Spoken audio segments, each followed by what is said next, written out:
Orin DAFidi ogún. Kí Olúwa kí ó gbóhùn rẹ ní ọjọ́ ìpọ́njú. Orúkọ Ọlọ́run Jákọ́bù kí ó dáàbò bò ọ́.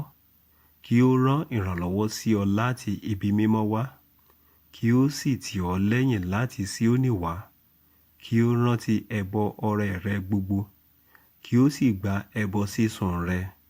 Kí ó fi fún ọ gẹ́gẹ́ bí ti inú rẹ. Kí ó sì mú gbogbo ìmọ̀ rẹ ṣẹ. Àwa ó máa kọrin ayọ̀ ìgbàlà rẹ̀. Àti ní orúkọ Ọlọ́run wa ni àwa ó fi ọ̀págun wa dé ilẹ̀. Kí Olúwa kí ó mú gbogbo ìbéèrè rẹ ṣẹ.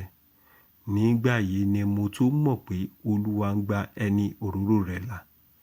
Yóò gbọ́ láti ọ̀run mímọ́ rẹ̀ wá nípa agbára ìgbàlà ọwọ́ ọ̀tún rẹ̀. Àwọn ẹlòmíràn gbẹ́kẹ̀lé kẹ̀kẹ́. Àwọn ẹlòmíràn lé ẹṣin. Ṣùgbọ́n àwa rántí orúkọ Olúwa Ọlọ́run wa. Wọ́n wólẹ̀ wọ́n sì ṣubú.